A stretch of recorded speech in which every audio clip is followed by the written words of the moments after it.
Alright, hello and welcome back. This is the Talwar, and you already know what's about to happen, since there is only one reason for me to fly this rusty ship at the moment, and that is PvP. Now, things did change a lot since last time I was flying PvP, and I did notice a lot of people don't do the anomalies anymore. Everyone is mostly doing missions and mostly doing only the Inquisitor or Scout anomalies, and even then I didn't manage to find a lot of people, which wasn't the case back couple weeks ago. Couple weeks ago we did have a lot of players doing anomalies, and a lot of players were doing the Inquisitor and Scout sites, but I did manage to get a couple kills, and you will be seeing those couple kills right here and right now.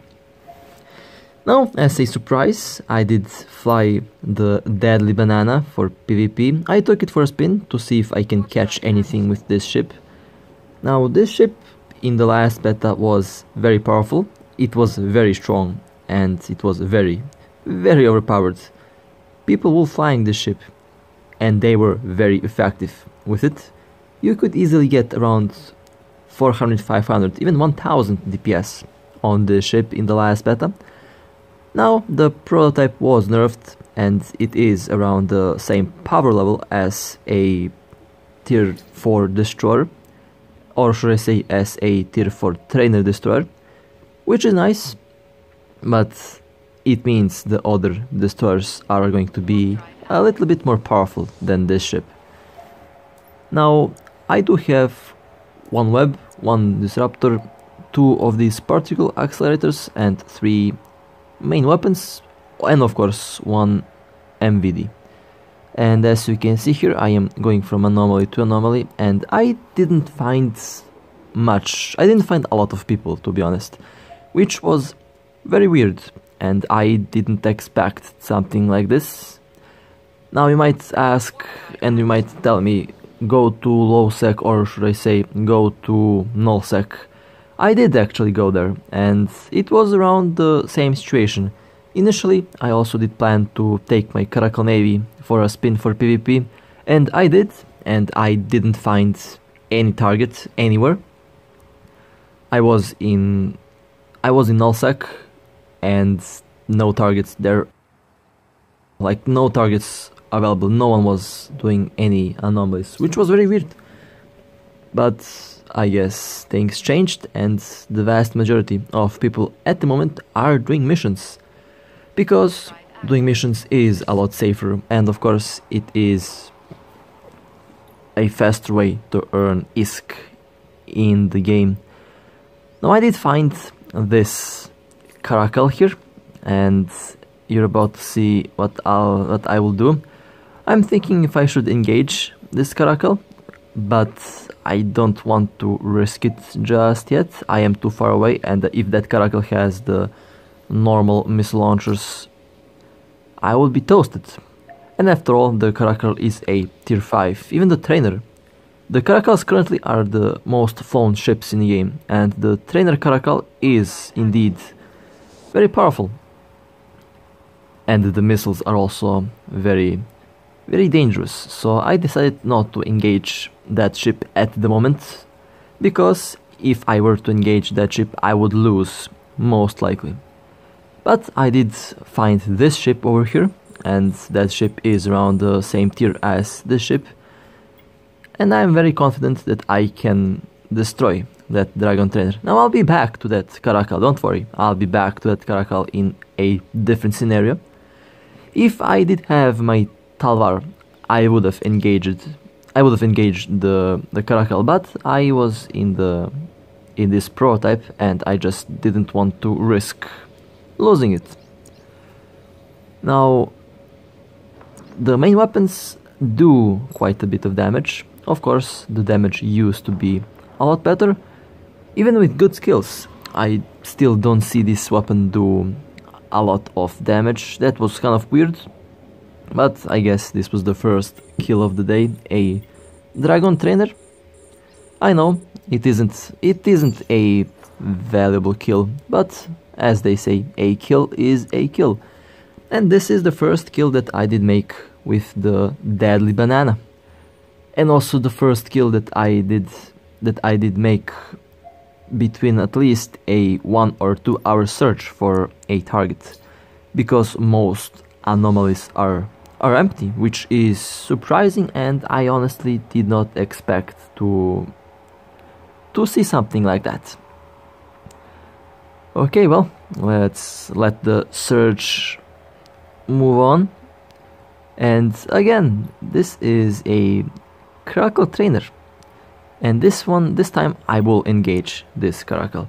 Now keep an eye on my shield and keep an eye on my armor, and of course keep an eye on the damage output. If I had my Talwar, this Caracal would be toasted, but since I did choose to fly this prototype, in the end things were a lot different than I have expected. Now here I'm preparing to align and warp out in case I have to. So far I am doing decent damage on the ship's shield, since it is a cavalry ship and they should be shield tanked. Now I did penetrate the ship's shield, and that was a nice hit, and then I think that I am going to take out this ship. But for some reason the weapons decided not to do enough damage, which was very weird, and the Caracal started to shoot me, and I am not doing enough damage, and that means it will be time for me to warp out.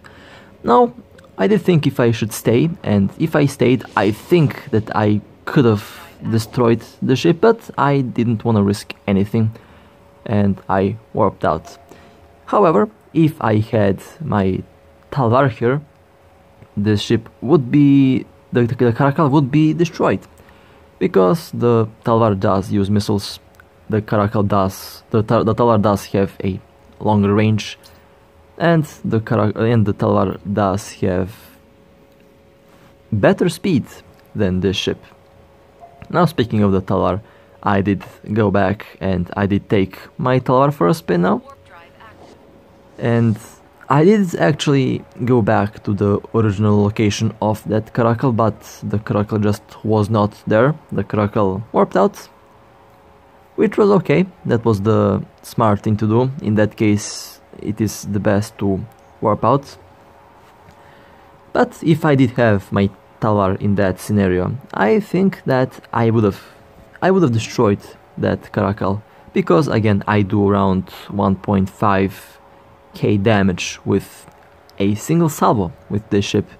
That Caracal would not last long if I did have my Talwar in that situation, especially since in that case I think I actually had better range than the Caracal, because the ship is built for long range combat, and the Caracal's rapid missiles do not shoot above 25 kilometers, and in that case I did have a chance. Now the next target is a Corax trainer. Again, did find this target after a couple hours of searching.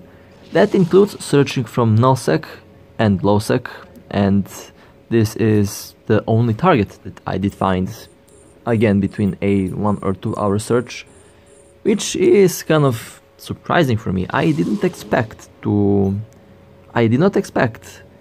to see people abandoning anomalies for missions.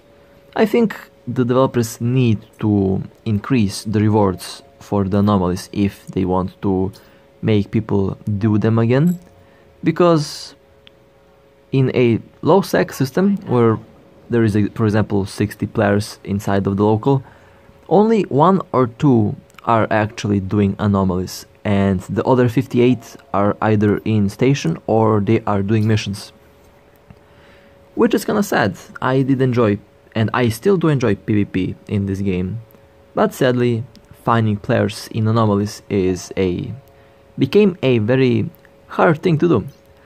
Now this is a Inquisitor site, and there is at least 30 players in the local, and I did expect to see at least one or two in this Inquisitor site. Now let's see what's on the other side. No one here, which is really odd. Usually these sites are getting flooded with players when they spawn, but this time around there is not many people here, which is interesting and weird. Let's see what's in the level 3. 4 crates and no players. Well, this is weird. I absolutely did expect more players here, but apparently no one jumped in, which is kind of sad. I think the developers really need to increase the rewards, because as you can see, not many people are doing anomalies anymore. It is actually the same case in nullsec. Now, when I was in nullsec, I did have another problem. Besides not seeing people doing anomalies, as soon as I were to, for example, get in the system, most of players who were doing anomalies did warp out from the anomalies, and they either docked or they went to warp on a planet or they logged out. So people are still hard to catch even in nullsec. And that was when I was in my Caracal Navy, when I was looking into nullsec systems, and that was kind of disappointing, to be honest. I did expect people to be cautious, but I also did expect to catch a couple players. But this time around, I wasn't quite lucky. And again, I think this will be the last kill for this part, because after this I did spend around 3 or 4 hours looking for more targets, but unfortunately I didn't manage to find any. Most of players were doing missions only. That includes even in lowsec and in nullsec. The nullsec situation did really surprise me, since I did expect to see a lot more people to do anomalies there. But it was roughly the same situation that I did have in the lowsec systems. Most people are just doing missions and no one is doing anomalies. Well, and for the second part, this is going to be one of the other missions that is important. Now, you have the storyline missions and you have the sub-storyline missions. The sub-storyline missions are the ones that are going to be more valuable than the ordinary missions, and I like to call them also rare missions, because they are rare. But a sub-storyline mission is a more appropriate term for the missions.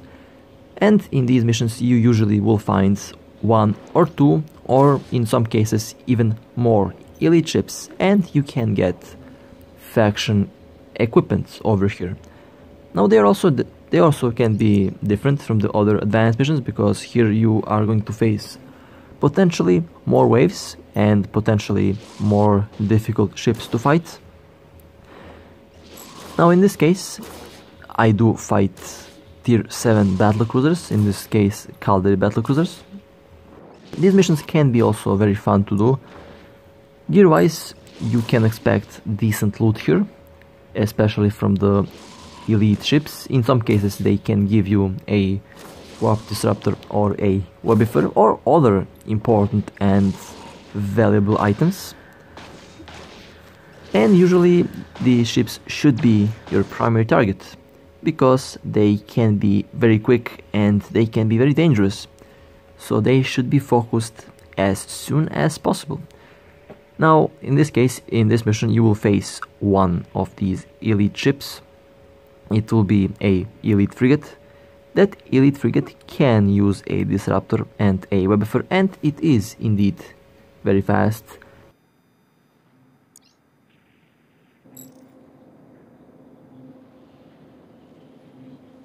Now, I am flying the Vexor Navy, and you can do all of these missions with the Vexor Navy. And of course you can do these types of missions with the vast majority of ships, and they are even doable with a destroyer. I remember back when I didn't have any cruiser, I used to do these missions with a Talwar and with a Talwar sniper. Now, the Talwar is a very good ship and it is very decent. But I think for missions, the Algos might be a better choice. Now, why the Algos? Well, the Algos can use drones, and the drones do have a very interesting gameplay mechanic. You can use drones even above the maximum drone range, which means you can approach the target, release the drones, and then take distance. The drones will be on the target and you don't have to worry about taking any damage, and you don't have to worry about any damage that the drones might take because the rats do not shoot the drones, which is interesting, and it makes the drone ships very interesting to fly, and their tactic and overall their gameplay is the best for missions and anomalies. Now, for anomalies, I would argue that the missiles are also very good, but you can use the same tactic in anomalies as well, and the rats are not going to shoot the drones, so you can be safe from enemy fire, and your drones are also going to be safe from enemy fire. Okay, let's see, the next primary target will be that Ferox. Now here I usually separate the targets by range. The closest target is usually the primary target, and this is the second wave, which means the next third wave might be the last wave, and in that case you are going to see me fighting the elite ship, because that elite ship is one of the more dangerous targets here, especially if you are in a destroyer. And I do use medium drones, and they have poor tracking on frigates, but I do have two Webifers, which will slow down the frigates by a decent amount, and it will allow the drones to hit and to approach the frigate, which is important. And you can also use this tactic in PvP. It usually works because the drones are such a small target. It takes a while to lock them on, and by the time the enemy or the opponent is locking on the drones would already destroy the ship. I have to say, I am also looking forward to buy a assault frigate, and I am also looking forward to buy a assault destroyer, or I think I'll go with the Talwar assault. Those ships do have a dedicated roll button, which I do want to test out.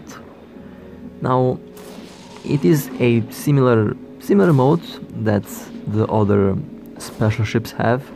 For example, the snipers do have the sniper mode and so on. The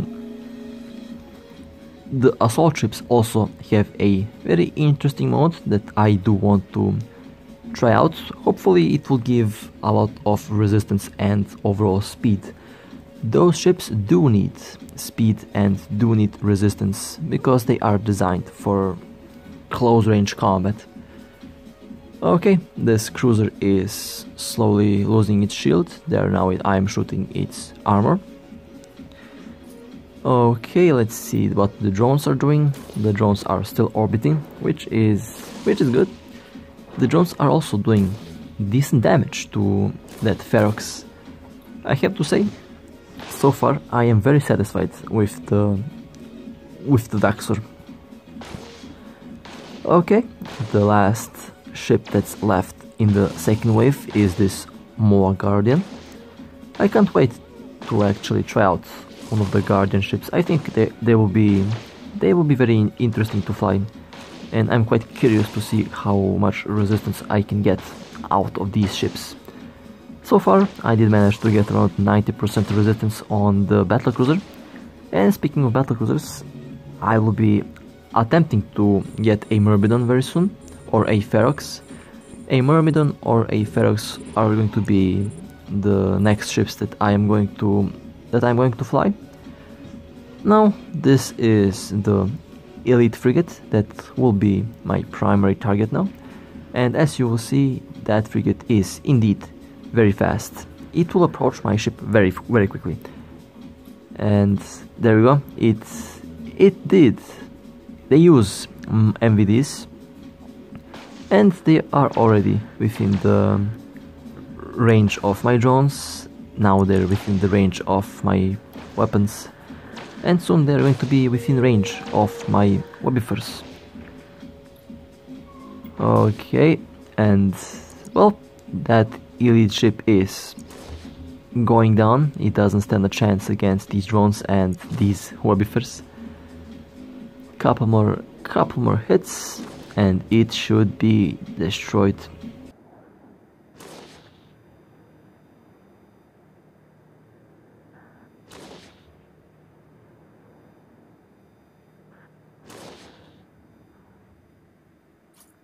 For example, if you have a ship that doesn't have good tracking with its turrets, then that kind of frigate can be a problem.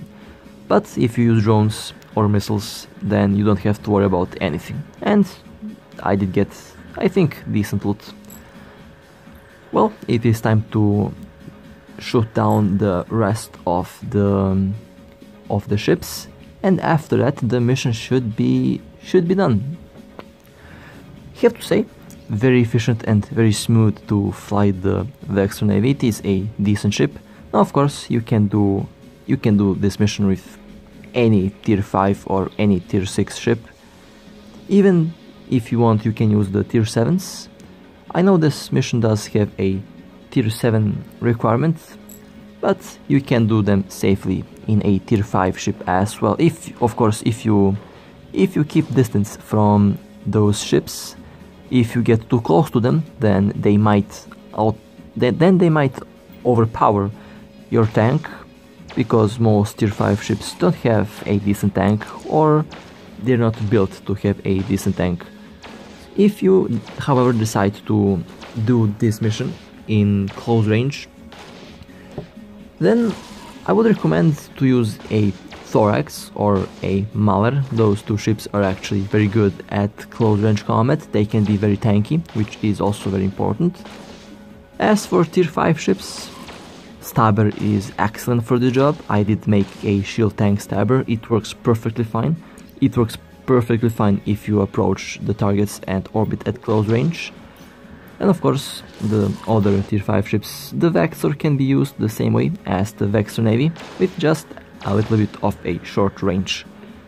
And of course, the famous Caracal can also be used without much of a problem. And you can make the Caracal be also tanky, and you can use the Caracal at short range or close range combat without much of a problem.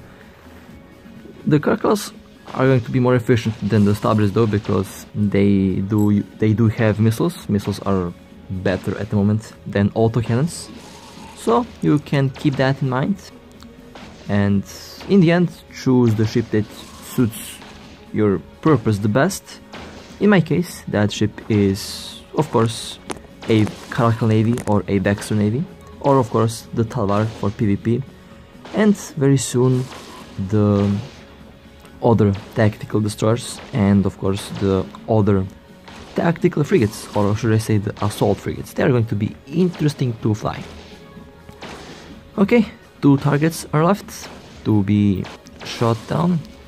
Well, that Moa did go down very quickly. And the last target is this Corax assault. And after that, the mission should be completed. Now, I plan to do this type of video for most missions, because most of these missions can be tricky, and a lot of these missions do have very interesting parts where you have to be very careful. So that means when I get more of these rare missions, I will do all of them, and of course they are important because they are going to be the crucial mission for the storyline missions, and you have to complete these missions in order to unlock the storyline missions, which are important, and they can offer very nice rewards, and that also means very nice ISK rewards. Well, I hope that you enjoyed. This would be it for this video. It is a pleasure to play this game for you, and of course it is a pleasure to do these missions for you. With that being said, I hope that you enjoyed. Stay safe, fly safe, and I'll see you next time.